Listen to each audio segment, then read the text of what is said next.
We have time for some questions or brief comments. We have time for coffee. In just a minute, sorry, please. I have a question that connects to two very interesting presentations,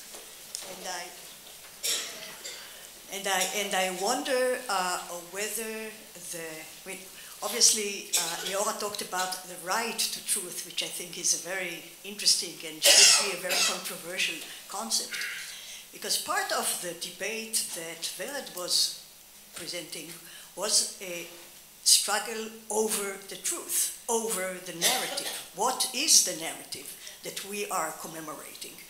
And the fragmentation is the fact that at a particular point in time, there is no agreement on what it is that we are commemorating. And I think part of the problem, I think a big problem with the processes that you were describing is precisely the point that in some cases, these are maybe detached issues dealing with the past, very rarely.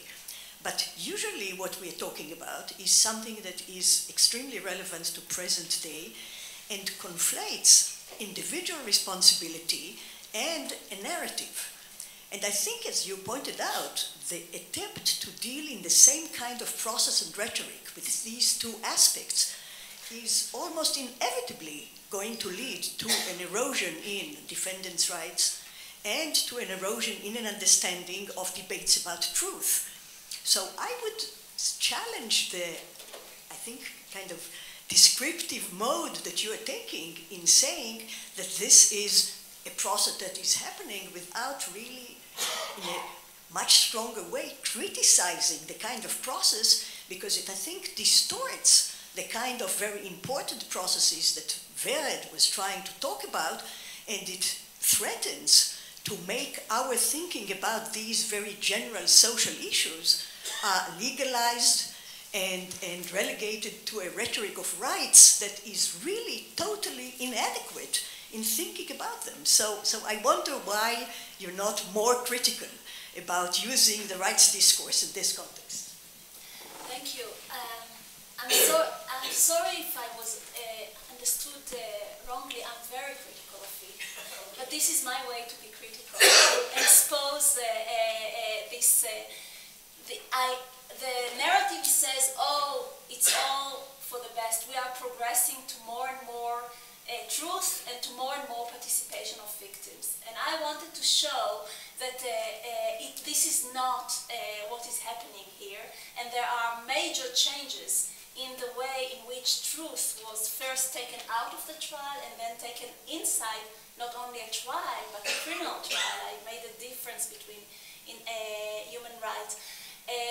On the other hand, there are those, I wanted to say, who view the International Criminal Court as different from an ordinary criminal trial, and some of them even say there is a presumption of guilt there, that we are taking only the most terrible criminals, and there the objectives are very different than finding out the responsibility of an individual.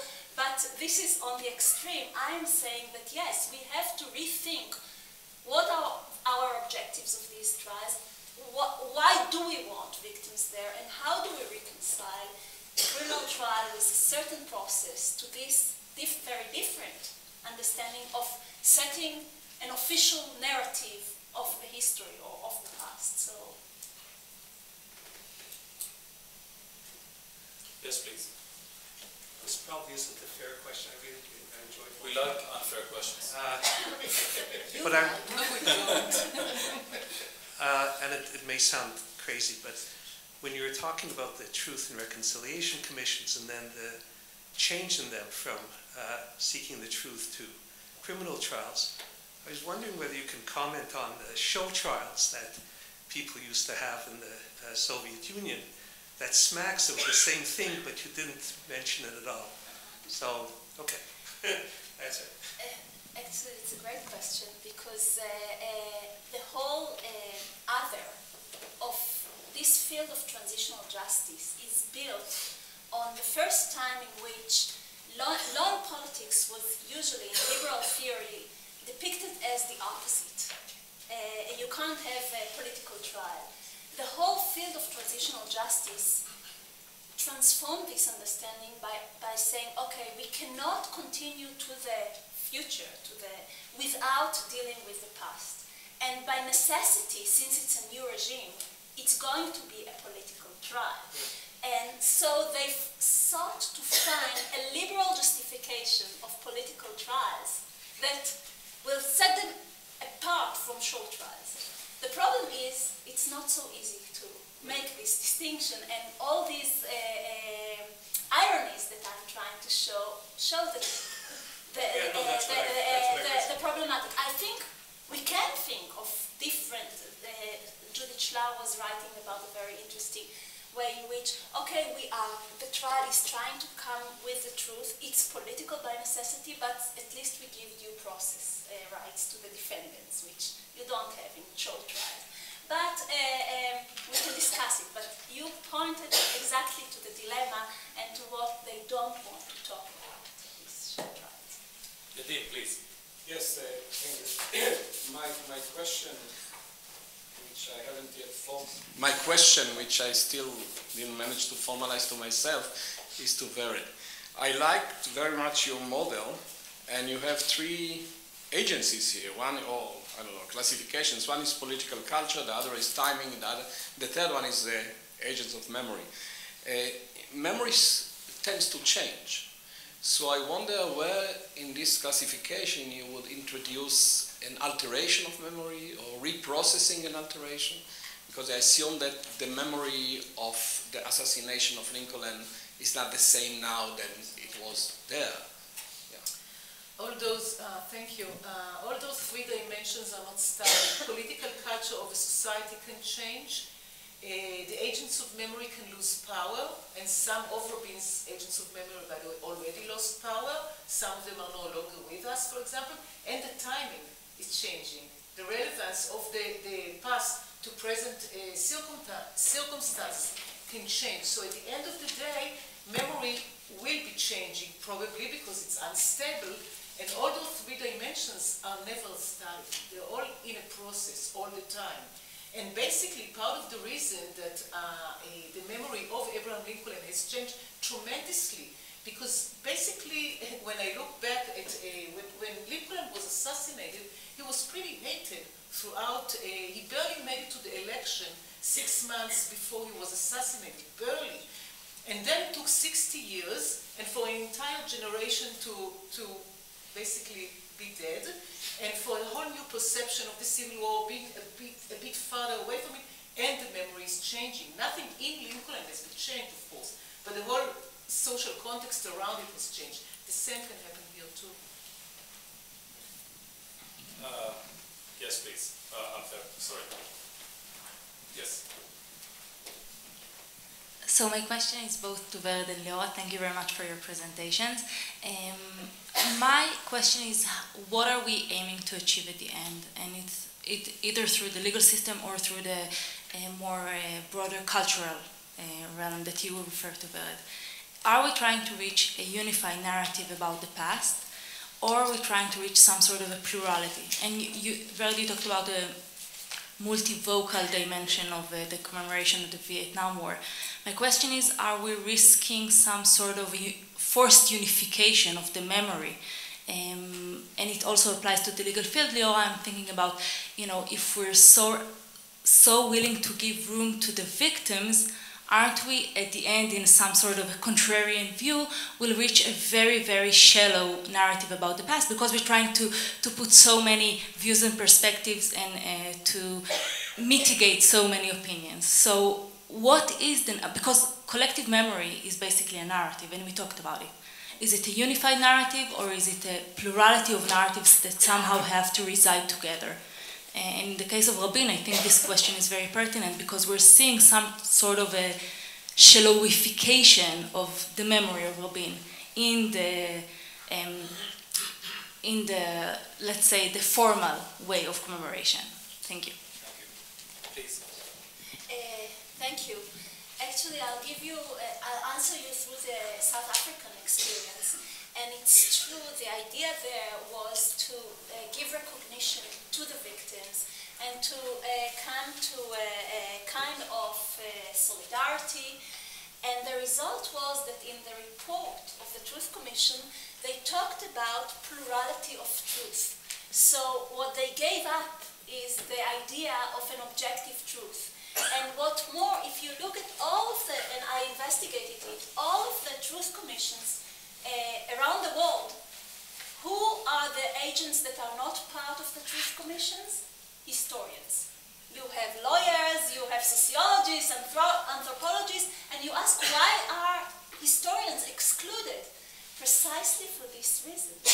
Because there is this, even, I'm not talking about a criminal trial routine here, I'm talking about truth commissions that in order to allow the narratives of victims, the cost is that it is not recognized as a truth about the past. And then the victims are so dissatisfied because they want an official truth. So they want a criminal trial that will give them that. But there is a dialectic there that I think you are right to point to. First of all, I think that commemoration is more than a narrative. It's also a cultural product, and it's a way, because basically memory is something very abstract, and the way, how do we feel memory? How do we feel the state? How do we feel all kind of abstract concept? And we do that through commemorative, through mnemonic practices. So that's one thing. But more important is, certainly none of us, I think, believes in unified or forced one way of perceiving the past. I will start by not denying what happened. And when you talked about the superficiality of the Rabin's assassination, I want to say that I think that I would be extremely happy, if I can use the word happy. Sociologists are against being happy. No, they're not born. Just Jewish sociologists. Even worse.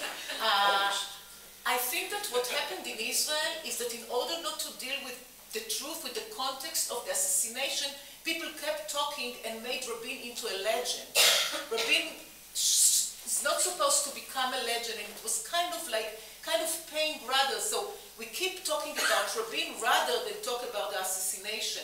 So in many ways, I would like society to stop talk about the personas and make them what they never were, and rather than that, to cope with the real issues that were basically at the bottom of this assassination.